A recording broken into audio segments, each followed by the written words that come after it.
let's take a look at the hangar. Just get a update as to the alien vessel.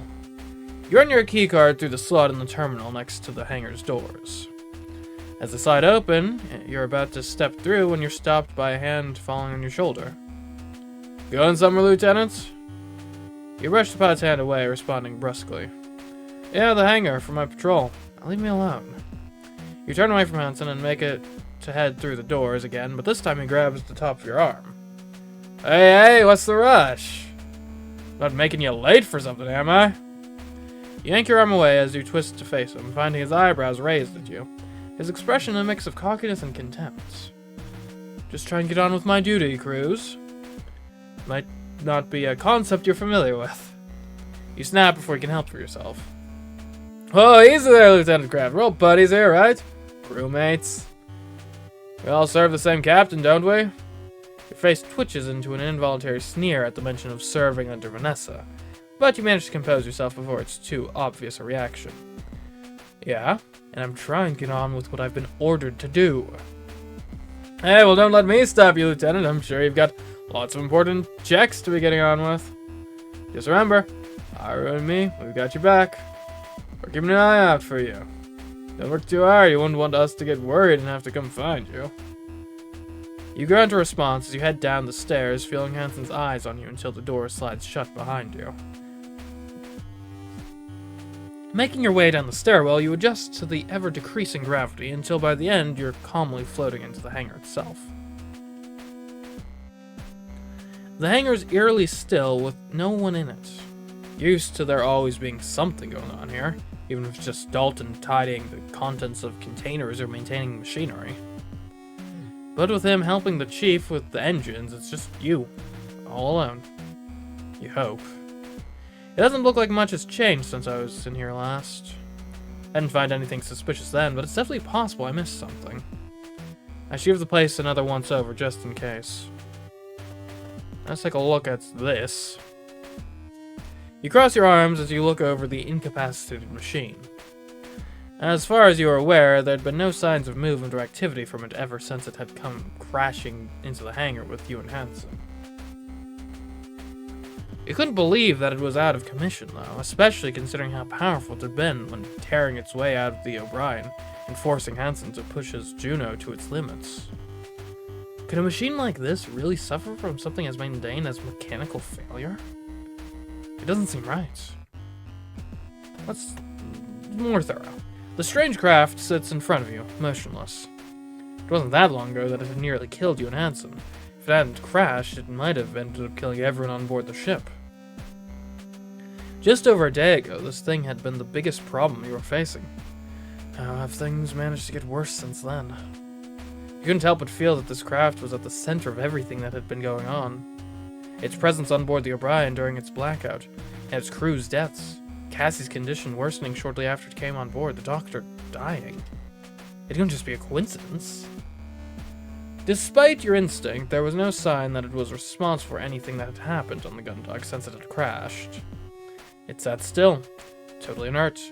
If there was a pilot on board, it seemed almost impossible for them to have left. You need to find something you'd missed previously if you were going to prove your suspicions true, but what could that be?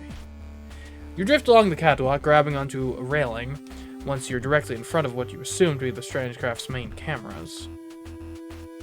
Due to the eruption of Dalton's sealing foam that had happened when it crashed into the hangar, the machine was almost entirely covered with only a portion of it visible. In spite of this, the sphere-like protrusion with the 3 lenses set deep into its surface still gave you the impression that it was watching you, as if waiting for the perfect moment to break free. You shake off the feeling and drift over the railing, carrying out another visual scan on the mass of solidified foam. Much like your earlier checks, you don't spot any signs of damage to substance coating the craft, and there's no single piece of exposed surface that seems large enough to act as a point of exit. Returning to the walkway, you rest on the railings, glaring at the tree of cameras. Eventually, it wins the staring contest, and you throw your head back, running your hands through your hair in frustration. I know this thing's got something to do with what's going on. There's gotta be. Halfway through your complaint, you open your eyes and stop as you notice a strange circular mark on the hangar's ceiling. Kicking off the catwalk, you float up to a panel of steel immediately above the main bulk of the entombed machine. You collide gently with the hangar's topmost point and begin to investigate the mark.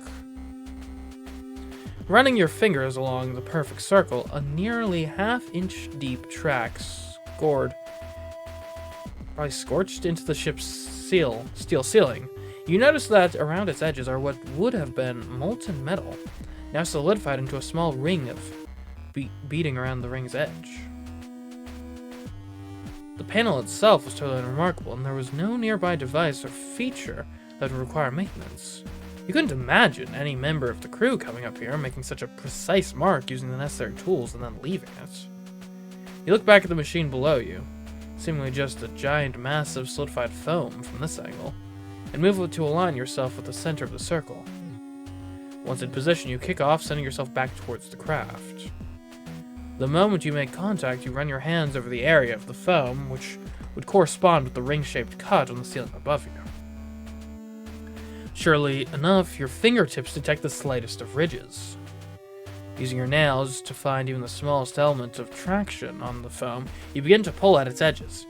It takes some effort, but eventually a cylinder of hardened compound begins to rise up. Gripping the mass in both hands, you tug, pulling at what ends up being nearly 2 feet of solidified foam. Holding it in both hands, you look down towards the recess that you'd created. There, on the carapace, like back of the strange machine's armor, you can see the outline of what could only be one thing: an entrance hatch.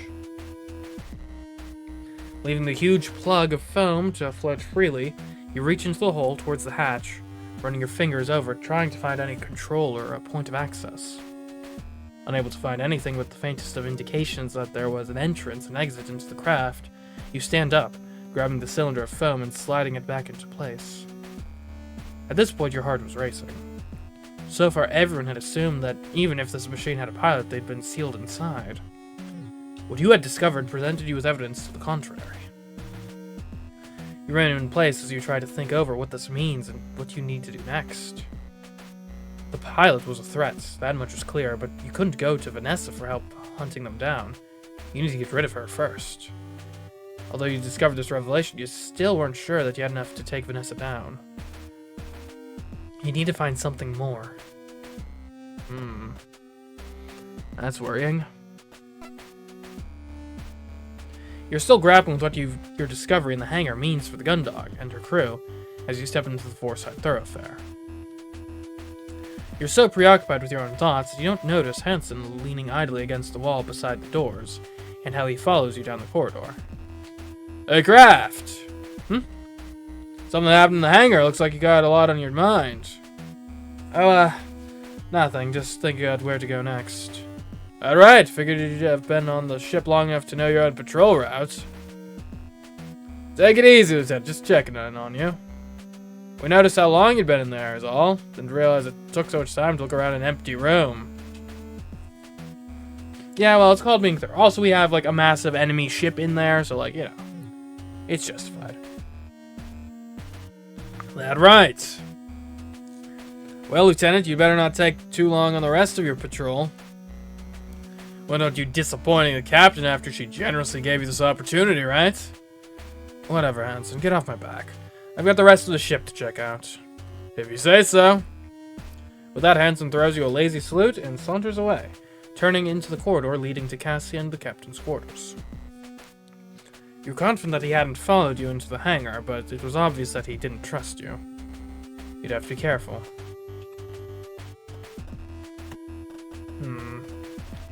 Okay, fire control is part of our normal patrol routes. What, I'm supposed to be on a high alert here. You only just opened the door leading into fire control, but Dylan had spun around in his chair to yell at you. Whoa, hey Dylan, it's just me. Oh, Lieutenant. Captain Lord send you to check on me, make sure I'm not doing anything to sabotage the hugely important JFS Gun-Dog. No, Deez, I'm just here to check everything's okay. I'm trying to figure out if we have more traitors on board. Okay, Deez, what is this? This? It's nothing, sir. Happy to have the ship's security officer come check in on me just after he stood by and let the captain and his girlfriend get locked up. Totally happy to see you. Gonna cooperate. No problems here. Having a great time, sat in silence, staring at screens, look for more machines that I can't even land a single shot on when the long-range targeting system's all screwed up. Can't get enough of... Dylan, slow down. I'm not here to... Not here for what, Lieutenant? I'm gonna drop in, make sure I'm not up to anything suspicious. Just a friendly chat. Damn it, Dylan, I'm not happy either, alright? Do you think You turned around and looked down the length of the four-side thoroughfare behind you. You hadn't closed the door after you came in, and although you were quite a distance from the crew's quarters, you couldn't be sure if the ensigns wouldn't hear you. You quickly hit a button that caused the door to slide shut and then turned back. Do you think I want this? Any of this? That I want Commander Quinn locked up in her quarters with no way for me to talk to her as we sail back to her trial for treason? You seem to bother on the bridge, or jumping at a chance to stop Lord. How do you think I could have stopped her exactly? Haru had a gun shoved into my gut, and Hansen had another one aimed right at me. I had to do this. It's the only way I've got a chance at getting either the commander or the captain out of the situation. For real, though? Dylan, of course Because this is all a sting, you've got to tell me, otherwise it's entrapment, you know? Deez, do you think I'd really just let Lord get away with all this? Guess not. Look, Dylan, I did what I had to do on the bridge. I'm not proud of it, but if I didn't, things would be a lot worse. Right now, I'm just trying to make things right. With a long, extended sigh, Dylan slides down his chair until his head rests halfway up the backrest. Sorry for giving me all the crap when you came in, Lieutenant. Don't know about you, but I am straight up not having a good time right now. Yeah, I know how you feel. Lord, right? Right. With a frustrated groan, Dylan wriggles his way back up into a more normal sitting position. Gonna be honest, didn't know what the hell was going on up on the bridge, especially when crews started knocking the captain about. I mean, damn, right? Now I've got Queen Bitch running things, and I don't even know what's gonna happen to us when we get back to Europa. Definitely didn't sign up for this. So what are you doing, sir? You got a plan? Well, I don't suppose you want to help me take back the ship from the ensigns and Vanessa, do you? Gonna have to skip that one, Lieutenant. Sounds a bit more than what I'm getting paid for. What if I can prove that the commander and the captain are innocent? That Vanessa's going to go down as a traitor once the JCF find out what happened on board. For real? That's what we got. Well, it's something I'm working on. But my point is, if I can prove she's wrong, will you back me up when the moment comes? Dylan leans back in his seat, looking you up and down. So that this assessment reminds you of your first meeting with the captain. An event that feels like it happened years ago, after all you've been through. Yeah, sure. I don't plan on going down for anyone. If you've got something that shows Vanessa's got all this wrong, no way would it be on her side when the tribunal starts asking questions. Thanks, Dylan. It was good to have the gunner's vote of confidence, but you couldn't help a slight feeling of apprehension over how mercenary he was being.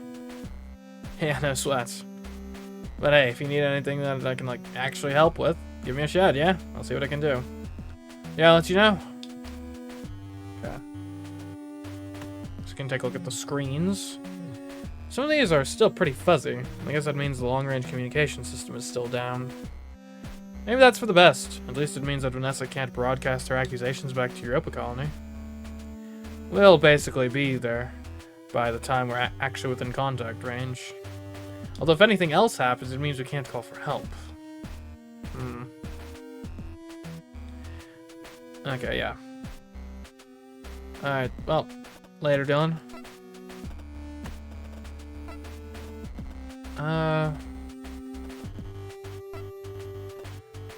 Definitely don't want to go to the bridge right now. If we go to the aft thoroughfare, though. Hold on. Central hub. Okay, never mind. Let's see what's going on in engineering. Am I armed? I should be armed. You swipe your keycard through the reader attached to the terminal by the door. Instead of the door opening like you'd expect, you're caught off guard as the security device emits a series of harsh tones. You look to the terminal screen and see it presenting a warning in oversized flashing letters. Access denied, insufficient authority. You curse under your breath, peering down the long corridor towards the four-side thoroughfare to see if the ensigns had heard the noise.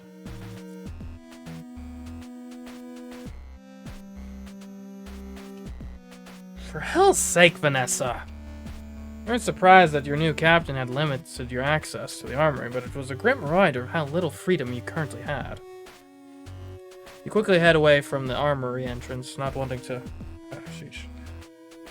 be caught hanging around by Hansen or Haru, and crossing your fingers that you wouldn't need anything from inside. Okay. It's engineering. Anyone here? There's no one here right now. I guess they'd be in engines. As the doors to the engine room open and you step inside, the cavernous silence that permeates the large chamber is cut through by the chief's booming voice as she yells a series of commands. Right, the collider is operational, so once the artificial boson's volume is high enough, activate the condenser units. Yes, ma'am. Volume at 50, 60, 70, 80% capacity. That'll do, start the condenser. Activating condenser now. You watch as Dalton applies all of his strength to a huge lever, heaving it upwards from its original position. A dull hum begins to fill the room, growing louder and louder as the turbines start to spin. Distortion identified in the chamber, ma'am. Keep an eye on it. I'm going to fire up the projectors. As the chief flips a series of switches on the control panel she stood at, the engine's rotation gathers speed, the hum that fills the room increasing alongside it. How's that distortion, cadets? Within tolerance, ma'am. I don't want it within tolerance. I want it within the optimal range. Yes, ma'am. Distortion within 15, 10, 5. Within optimal range. That's better now. Ma'am, the distortion's moving back out of... Stabilize it! I can't, ma'am. The boson's volume is dropping and... Damn it! The chief immediately moves from the control panel over to a nearby set of digital gauges, and with visible urgency begins to punch various buttons and turn valves. Still dropping, ma'am. This damn thing. The distortion's broken down, ma'am. We've lost containment on the bosons. For hell's sake! Ease up, cadet, it's not you. Something's gotta be wrong with the condensers for the distortion to fail at that stage. Must be issues with the containment charge. I'll take a look at it. As the chief continues to mutter technical jargon to herself, Dalton immediately begins resetting the levers and various other mechanical interfaces that you'd seen him use. It was easy to forget that despite how nervous he always seemed, he was extremely well trained. With everything that had happened, neither of the two crew members had noticed you as you'd walked down a set of steel steps. You could tell from the tension in the air that this wasn't a great time to ask, but the chief was your best bet when it came to finding out how to bypass a terminal. In fact, it probably wouldn't be a good time in the immediate future. If you wanted to find out, you'd just have to get out of the way now. Hey, Chief! You hesitate for a brief moment as you approach the chief, who's currently elbow deep in some mechanical element of the engine, its covering lying on the floor beside her, accompanied by an assortment of components. Her frustration at the engine's failure to restart is almost tangible, and a sense of exasperation hangs in the air around her. You knew how serious she took her work, and how little she appreciated being interrupted, but if you didn't ask her now, you didn't know when you'd get another chance. Without her help, there was no getting into the surgery wing to examine the doctor's body for evidence of who his killer really was. You take in one long breath, hold it, then release it as you draw yourself up to your full height, hoping that by putting on an air of confidence, you'll be better received. What the hell's wrong with this boson flow? Injectors shouldn't be having issues maintaining the required input, so why? Chief, I know you're busy, but maybe the output from the collider isn't reading right? Boson volume could be too low to... Chief! Damn it, Lieutenant, I'm right in the middle of something. It can wait. Sorry, Chief, but this can't. I need... What do you need that's more important than getting this ship moving again? If I don't... You bite your lip at the Chief's response. There was no point in trying to be subtle about things right now. Either the chief would help you, or she wouldn't, but first you need her to stop and listen. I'm trying to prove Commander Quinn and the captain innocent, and I need your help. The chief looks beyond you and towards Dalton. You turn too, seeing he gets still at his previous position, absorbed in his work. Before you can look back to her, she grabs you by the upper arm, dragging you down a gangway and out of sight. Run that by me again, Lieutenant. I said that I'm trying to prove Commander Quinn and the captain innocent, and that I'll need your help. I was hoping my head was too far into that transfer conduit to hear you properly. I guess I was right.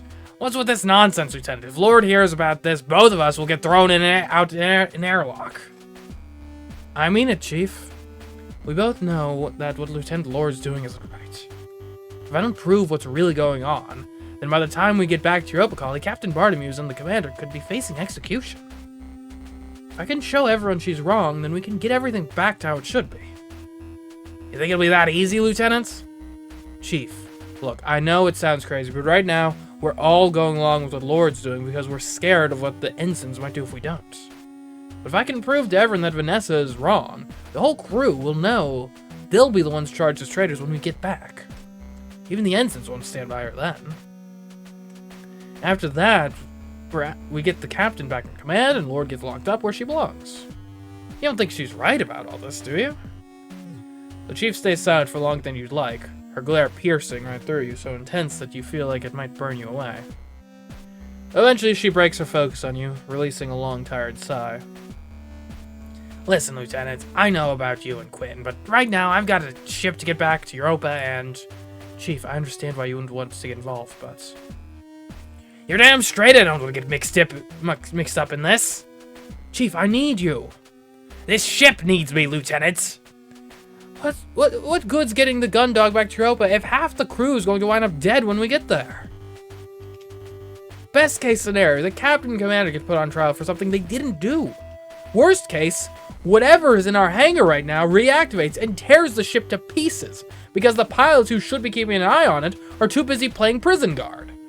Which is more important, Chief, the ship or the crew? I don't need much, Chief. Please, just your help to get into the surgery wing so I can look for evidence to prove that Commander Quinn didn't kill Dr. Rosario. If I get caught, that's my own fault. I won't tell anyone you had anything to do with it. Please. Your heart feels like it's hanging above a cliff edge as you watch the chief's eyes dart back and forth, the conflicting thoughts she's having clear on her face. Deep inside of you, a feeling of anticipation begins to rise, but you quickly subdue it. You'd faced enough difficulty so far on this ship that you knew to temper your expectations. What do you say you needed, Lieutenant? The hope that you'd been suppressing explodes like a geyser and relief floods through you. Thanks, Chief. I knew I could count on. Slow down there, Kraft. I'm not going along with whatever scheme you're cooking up just like that. I know you're one of the good ones, but I've got my own back to watch out for. So what are you planning? Right, of course. All I need your help with is getting into the surgery wing and the sickbay. I can't get in using my keycard, so I'm guessing access is limited. Is there anything I can do, like using a PST? I'm sorry, I locked Rosarium's keycard. Maybe the captain's. If his card isn't around, you're not gonna get in using the PST. Thinking about it, it's just a standard access terminal, though, so... You serious about this, Lieutenant? Of course. I wouldn't be asking if I wasn't. Gonna prove it? What? I asked if you were gonna prove it to me. I got that, but what do you mean? Like your spunk, Lieutenant. You've done good work so far, looking out for everyone on board the Gun-Dog. But if I'm putting my ass on the line, helping you out, I've got to know you're committed to doing this. I don't agree with what Lord's done, but I don't have a death wish either. So I'm gonna need to see something that shows me you mean business. Sure. What were you? A gun. A gun? Yeah, that's right. I've still got my electroshock weapon, Chief. Shouldn't that? Not that toy, Lieutenant. A real gun. You told you were gonna find evidence Bartomuse and Quinn didn't do any of this. Get the whole crew to hear you out. But what if the ensigns refuse to listen?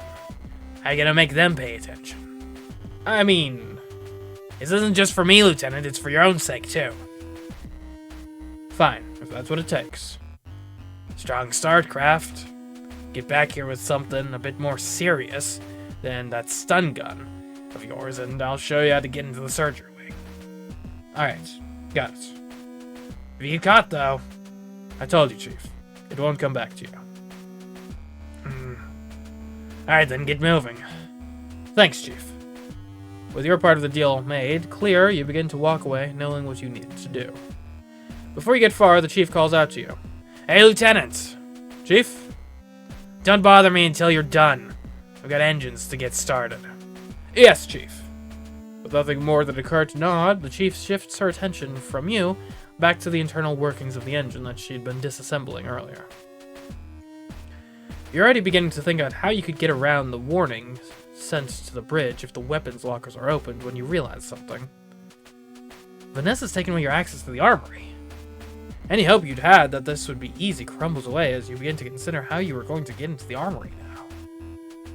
The ship's captain was the only person with the ability to adjust a crew member's access privileges.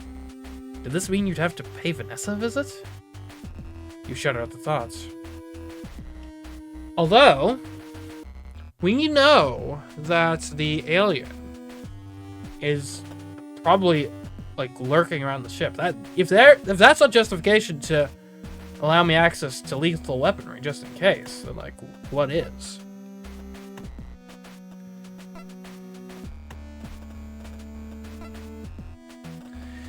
Alright, Vanessa. You step into the elevator and press the button that sends it up towards the ship's bridge. The thought of seeing Vanessa leaves you feeling queasy as you think about her behavior when it had been the two of you alone together. You'd only been on the ship with her for a few days, but nothing she'd done had given you the impression she felt that way about you until then.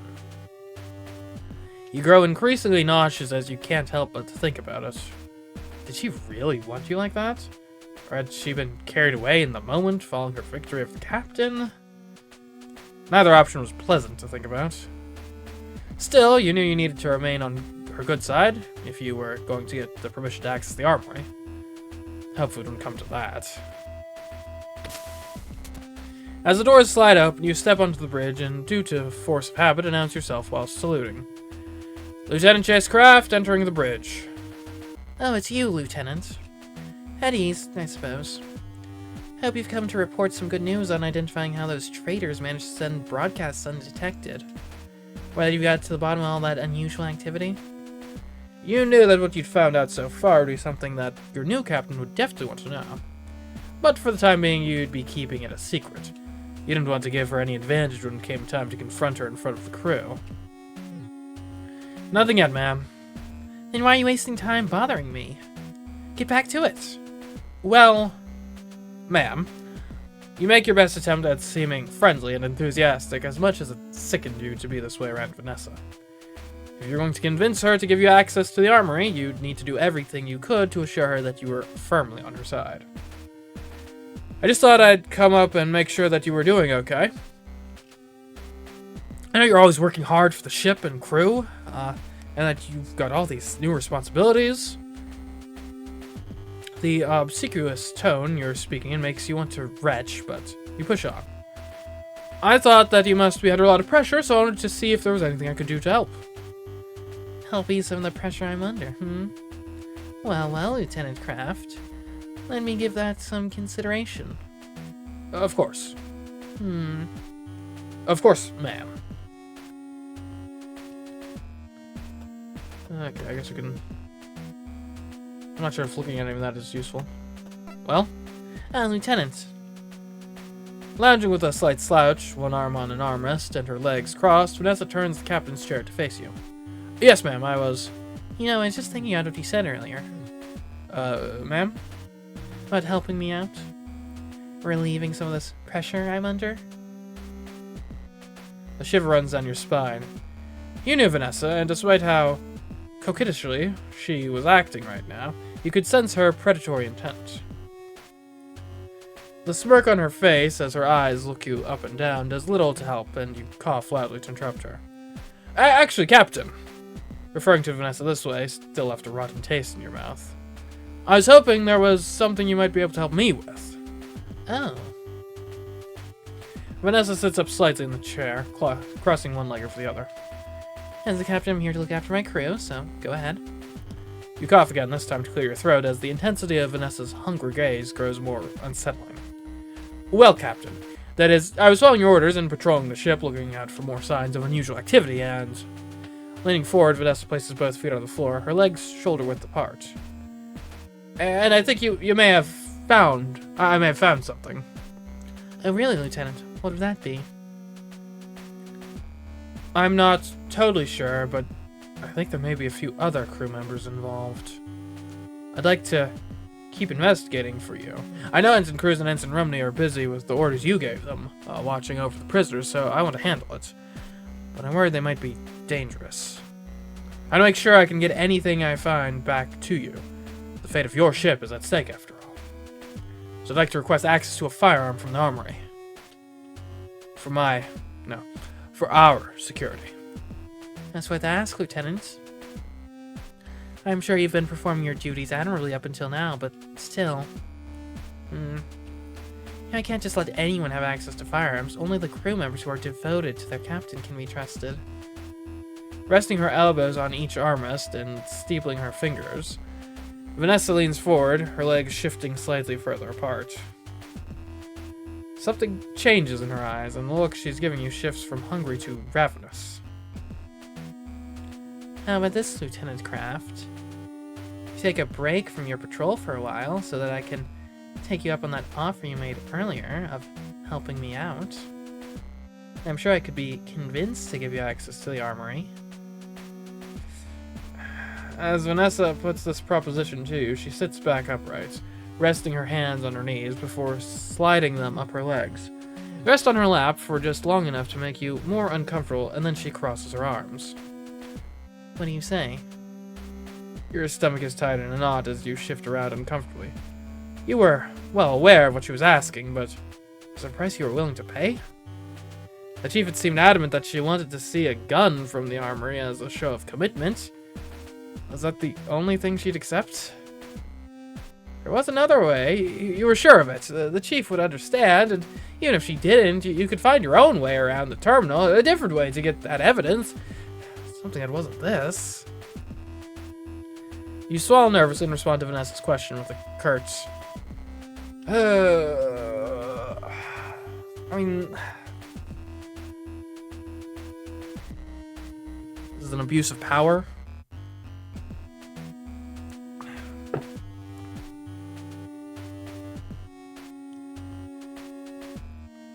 And let's think about the situation.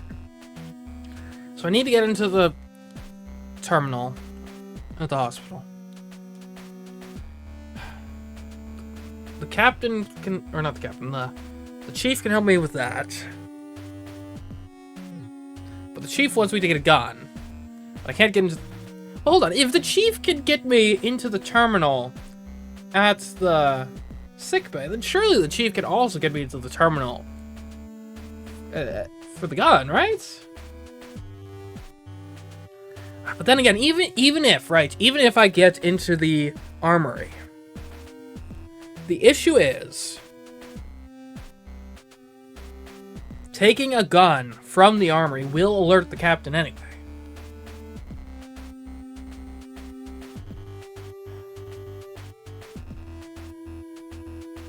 Is there another way I can get a gun? I don't think I just like keep one in my room.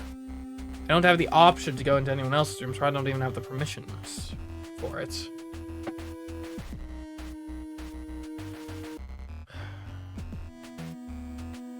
I don't know, I mean, we're kind of stuck here.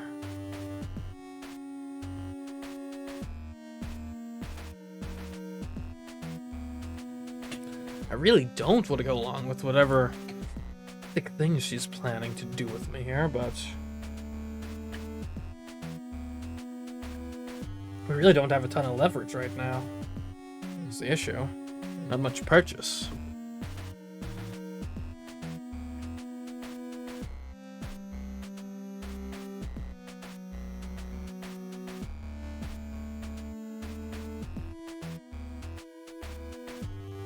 Risk it?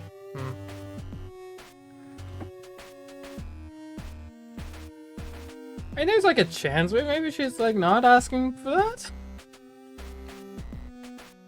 Maybe she just wants to hang out and chill. I don't know. Have a fun intellectual debate about ethics or something.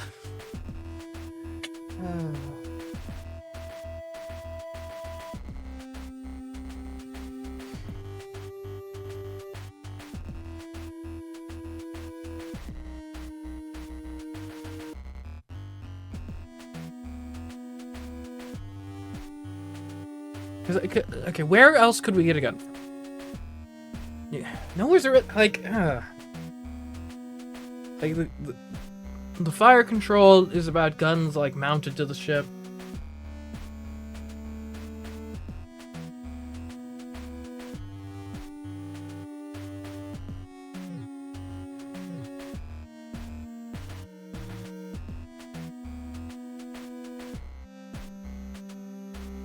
I wish I could bring up the alien right now, but that just doesn't seem to be possible, right? I wish I could say, like, oh, by the way, I've reason to believe that the alien craft's pilot is actually aboard the ship somewhere, so please, I need lethal force, just in case I encounter it.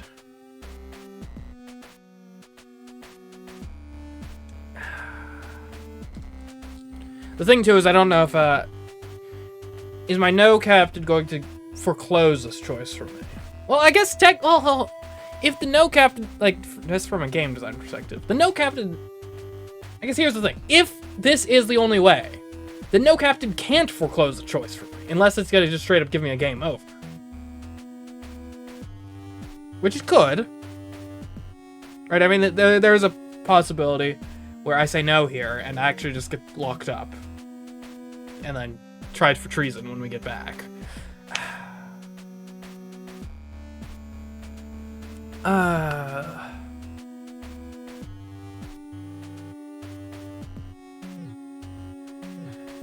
don't know, we're on thin ice with the captain.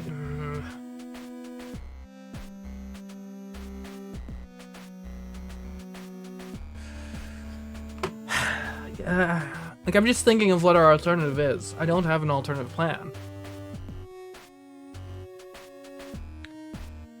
I don't know, maybe we could get around via the paneling, perhaps? But I haven't seen an indication that's plausible. But again, even if we get into the armory, taking a gun will alert the captain regardless.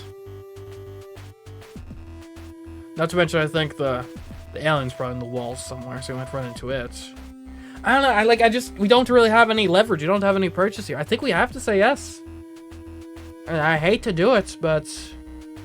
And my girlfriend's not likely to be very happy, but, like... I assume she doesn't want to be dead either, so...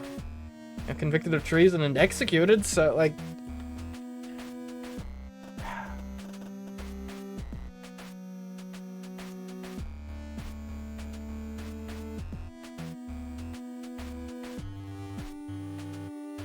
And who knows, it could just be like a loyalty test, right? Maybe this is like an Abraham sacrificing Isaac sort of situation, where it's like, oh no, I didn't actually want that. I just wanted to, like, know you were willing.